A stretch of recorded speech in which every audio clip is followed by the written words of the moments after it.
हमने fat soluble hormone की बात कर ली थी और हम बात कर रहे हैं अब वाटर सोल्यूबल हार्मोन की। वाटर सोल्यूबल हार्मोन का मैकेनिज्म क्या होता है? तो वाटर सोल्यूबल हार्मोन, उसका मैकेनिज्म क्या होता है? तो बिना समय गवाए हम सीधा ही हमारे टॉपिक पर बात कर लेते हैं। देखिए, पहली चीज़ ये दिमाग में रखनी है, जैसे fat soluble vitamin, fat soluble hormone, उनके रिसेप्टर कहाँ पाए जाते थे? तो बात की थी हमने कोशिका द्रव्य के अंदर, सेल के प्लाज्मा में, साइटोप्लाज्म के अंदर और न्यूक्लियस के अंदर मिलते थे। वैसे ही जो वाटर सोल्यूबल होते हैं, इनके रिसेप्टर्स कहाँ मिलेंगे?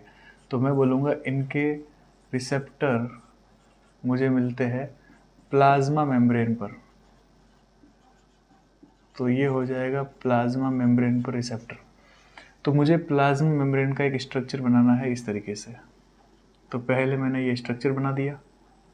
अब मैं क्या करूँगा कि इसके ऊपर यहाँ पे ये प्लाज्मा मेम्ब्रेन है, ये प्लाज्मा मेम्ब्रेन जो कि फॉस्फोलिपिड और प्रोटीन की बनी हुई है, उसमें से ये वाला जो भाग है इंट्रिंसिक प्रोटीन, ये इंट्रिंसिक प्रोटीन हार्मोन ग्राही की तरह काम करेगा, हार्मोन रिसेप्टर के जैसे काम करेगा।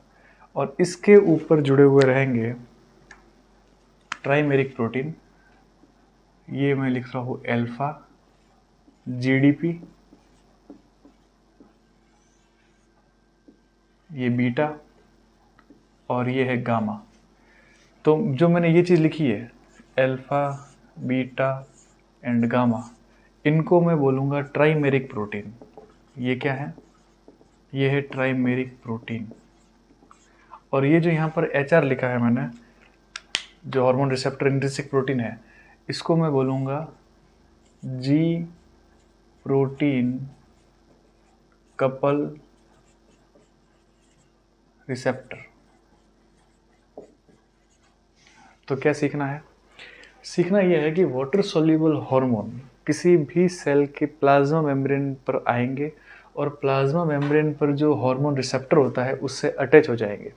हार्मोन रिसेप्टर के पास में ट्राइमेरिक प्रोटीन होती है जो अल्फा, बीटा, गामा की फॉर्म में जीडीपी से अटैच रहेगी। क्लियर?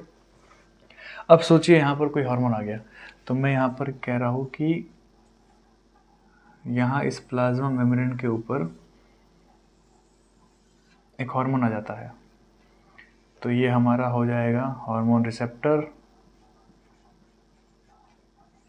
और ये हो जाएगी हमारे पास में हो जाएगी trimeric protein, alpha, GDP, beta and gamma. और मेरे पास में यहाँ पे ये जो चीज़ आई है, ये है मेरे पास में हार्मोन, ठीक है, जिसको मैं बोल रहा हूँ लिगेंड। तो ये मेरे पास हार्मोन आ गया। हार्मोन कैसा है? वाटर सॉल्युबल है। वाटर सॉल्युबल होगा इसलिए ये कोशिका को पार नहीं कर सकता, क्योंकि वाटर सॉल्युबल जो हार्मोन होते हैं, हम बात करेंगे कि ये होते हैं लिपोफोबिक। ये डरता है फॉस्फोलिपिड से और प्यार करता है पानी से, तो हाइड्रोफिलिक होता है। अब ऐसा नेचर का कोई हार्मोन होगा जो लिपोफोबिक है और हाइड्रोफिलिक है, वो मेम्ब्रेन से क्रॉस नहीं हो सकता, वो मेम्ब्रेन के ऊपर ही रहेगा, मतलब सेल के बाहर ही रहेगा। ये सेल है और इस सेल के बाहर ही रहेगा भाई साहब। और ये हार्मोन बाहर रहकर ही इस सेल को पूरा रेगुलेट करेगा सिग्नल के थ्रू। और सिग्नल के थ्रू कैसे करेगा? क्योंकि सेल मेम्ब्रेन पर जो रिसेप्टर होते हैं उसके साथ ये बाइंड हो जाएगा और फिर यहाँ से सिग्नल भेजेगा और वो सिग्नल के थ्रू पूरी सेल को कंट्रोल करेगा। हम क्या पढ़ रहे हैं? यही प्रोसेस पढ़ रहे हैं कि कैसे कोई हार्मोन बाहर रह करके रिसेप्टर से अटैच होकर के पूरी सेल को कंट्रोल करता है। तो हमने क्या बात की? प्लाज्मा मेम्ब्रेन के ऊपर हार्मोन हमारे पास में रिसेप्टर है और इस रिसेप्टर के साथ में ट्राइमेरिक प्रोटीन जुड़ी हुई है। अब यहाँ आ गया हार्मोन, हार्मोन को बोल दिया मैंने लिगेंड। लिगेंड यहाँ अटैच हो गया। अटैच होने के बाद में क्या किया? पहले ये जो पूरा मामला था ना, ये था इनएक्टिव। क्या था ये इनएक्टिव था पूरा का पूरा। जैसे ही हार्मोन आता है ये रीजन हो जाता है एक्टिव। क्या हो गया? ये हो गया एक्टिव।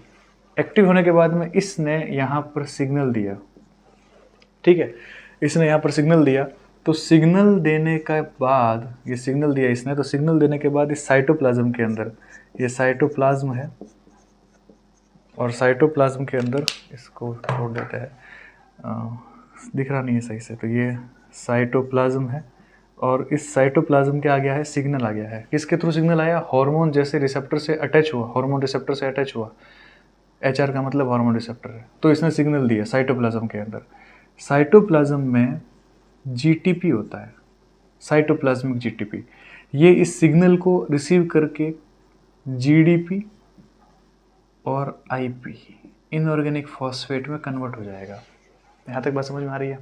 क्या हुआ, हार्मोन आया, हार्मोन आने पर अटैच हो गया HR से, HR ने सिग्नल दिया साइटोप्लाज्म में और उस सिग्नल से साइटोप्लाज्म के अंदर का GTP टूट गया GDP और IP में, ये IP यहाँ जाएगा और इससे अटैच हो जाएगा। अटैच होते ही ये यहाँ GDP क्या हो जाएगा, अब एक्टिव। तो हम यहाँ पे क्या बात कर रहे हैं कि ये जो यहाँ GDP इनएक्टिव है वो IP के आने पर एक्टिव हो जाएगा। एक्टिव क्यों होगा, तो इसको देखिए यहाँ पे कैसे हो जाएगा एक्टिव। ये चीज़ वापस प्लाज्मा मेम्ब्रेन और यहाँ पे हमारा हो जाएगा ये हार्मोन रिसेप्टर, यहाँ पे ये हमारा हार्मोन लिगेंड अटैच हो गया है और यहाँ से जो ये GDP है वो अब एक्टिव होकर के कहाँ चला जाएगा, आगे की तरफ। तो आपको बोलना है ये GDP यहाँ आगे की तरफ जाएगा। आगे की तरफ क्या होता है, तो आगे की तरफ यहाँ होता है AC, यहाँ AC होता है। AC का फुल फॉर्म है एडिनिलेट साइक्लेज, ठीक है। ये स्टार्टिंग में कैसा होता है, इनएक्टिव, तो मैं यहाँ बना देता हूँ कि ये AC यहाँ पर पड़ा हुआ है और ये AC क्या है, अभी इनएक्टिव है, प्लाज्मा मेम्ब्रेन के अंदर ही है वो भी। तो जब GTP टूट गया, IP उसमें से निकला और IP ने इस ट्राइमेरिक प्रोटीन से अटैच GDP के साथ में अटैच हुआ और यहाँ इस GDP को अब क्या कर दिया है, एक्टिव। GDP एक्टिव होकर IP के साथ जुड़ जाएगा तो क्या बनेगा, GTP। तो GDP क्या बनता है, GTP में कन्वर्ट हो जाता है। तो यहाँ से ये जो अल्फा GDP है ये निकल के यहाँ चला गया, ये अल्फा GTP बन गया। GTP कैसे बना, समझ में आ गया सबको? GTP बना है, GDP जो है वो IP में बन गया। IP कहाँ से आया है, हमारे पास में साइटोप्लाज्मिक GTP का जो ब्रेकडाउन हुआ है वहाँ से हमको फॉस्फेट मिला, फॉस्फेट GDP से अटैच हो गया है। तो ये अब यहाँ पर एक्टिव हो गया, एक्टिव होकर के GTP यहाँ चला गया। बाकी बचे बेचारे बीटा और गामा, ये साइटोप्लाज्म के अंदर चले जाएंगे, ठीक है। तो ये यहाँ पे फ्री हो जाएंगे साइटोप्लाज्म में। GTP जैसे ही AC के साथ अटैच होता है तो ये एडेनिक साइक्लेज क्या हो जाएगा, एक्टिव। क्या हो जाएगा, ये भी एक्टिव हो जाएगा। एक्टिव होने के बाद में यहाँ से ये सिग्नल देगा, जैसे ये पहले देखो, पहले क्या किया था, हार्मोन आया था और यहाँ अटैच हुआ था हार्मोन इसके ऊपर, तो यहाँ सिग्नल गया था। वैसे यहाँ पर ये GTP यहाँ जब अटैच हो जाएगा अल्फा GTP, तो AC को क्या कर देगा, एक्टिव। एक्टिव होने पर ये सिग्नल देगा, सिग्नल देगा तो जो ATP होता है, ये ATP कन्वर्ट हो जाता है CAMP के अंदर। अब ये CAMP क्या है, यहाँ लिख देता हूँ मैं। हम जब ये टॉपिक चालू करते हैं एंडोक्राइन ग्लैंड का, तो हम हार्मोन के कुछ प्रॉपर्टी बताते हैं कि hormone is a first chemical messenger, hormone is a non nutritive substance, hormone is organic molecule, hormone के ऊपर जो है वो कोई एंटीजन रिएक्ट नहीं करता, हार्मोन हमारी बॉडी में स्टोर नहीं होता, हार्मोन जो होता है वो ब्लड के थ्रू ट्रांसपोर्ट होता है, हार्मोन एंडोक्राइन से सीक्रेट होता है और हार्मोन जो है वो अपना काम करने के बाद में डिस्ट्रॉय हो जाता है। ये कुछ प्रॉपर्टी है हार्मोन की। तो उसमें हम हार्मोन को बोलते हैं फर्स्ट केमिकल मैसेंजर। ये जो लिगेंड जो हार्मोन यहाँ आया है ये फर्स्ट केमिकल मैसेंजर है। लेकिन यहाँ जब हम देख रहे हैं कि ATP से CAMP बना गया, तो मैं बोल रहा हूँ ये है सेकेंड केमिकल मैसेंजर। क्या है ये, सेकेंड केमिकल मैसेंजर। और जिसको क्वेश्चन बनाना होगा वो यही से क्वेश्चन बनाएगा कि सेकेंड केमिकल मैसेंजर बताओ कौन होता है, तो CAMP cyclic adenosine monophosphate, CGMP cyclic guanosine monophosphate and calcium calmodulin तो ये कैल्शियम कैलामोडिने जो है वो भी क्या है, सेकंड केमिकल मैसेंजर। तो ये सेकंड केमिकल मैसेंजर की फॉर्म में हमारे पास में आ गया है CAMP।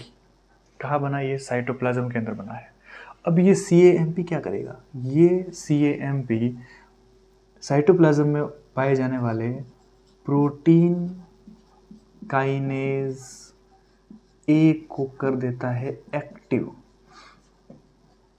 फिर ये क्या करेगा, ये ग्लाइकोजन फॉस्फोराइलेज को कर देता है एक्टिव। और ये ग्लाइकोजन फॉस्फोराइलेज क्या करेगा, ये ग्लाइकोजन को कन्वर्ट कर देता है ग्लूकोज 1 फॉस्फेट के अंदर। और ग्लूकोज 1 फॉस्फेट को बनाना ही इस हार्मोन का मेन उत्तरदायित्व था। इस हार्मोन ने अपना काम कर दिया है। हार्मोन ने कैसे काम किया, तो एक बार वापस से देख लो क्या हुआ। हम बात कर रहे हैं वाटर सॉल्युबल हार्मोन की। वाटर सॉल्युबल का मतलब होता है जो हार्मोन वाटर में सॉल्युबल हो, जो हाइड्रोफिलिक हो, जल स्नेही हो, जो लिपोफोबिक हो, जो वसा विरागी हो, वसा से भागते हो, ऐसे हार्मोन। जैसे एग्जाम्पल पिट्यूटरी ग्लैंड के जितने हार्मोन होंगे, एडिनोहाइपोफाइसिस से निकलने वाले और न्यूरोहाइपोफाइसिस से निकलने वाले, ऑक्सीटोसिन, वैसोप्रेसिन, जिसको ADH बोल सकते हो, ये होते हैं क्या, वाटर सॉल्युबल। हाइपोथैलेमस से निकलने वाले RH और IH, ये भी कैसे होते हैं, वाटर सॉल्युबल। आपके जो पैराथायरॉयड हार्मोन होता है, जो TCH थायराइड कैल्सिटोनिन हार्मोन होता है, आप इंसुलिन को ले लीजिए, आप ग्लूकागोन को ले लीजिए, आप एड्रिनल की मेडुला से सीक्रेट होने वाले हार्मोन जो एड्रिनलिन, नॉर एड्रिनलिन, उनको ले लीजिए। ये सारे के सारे वाटर सॉल्युबल हार्मोन होते हैं, ठीक है।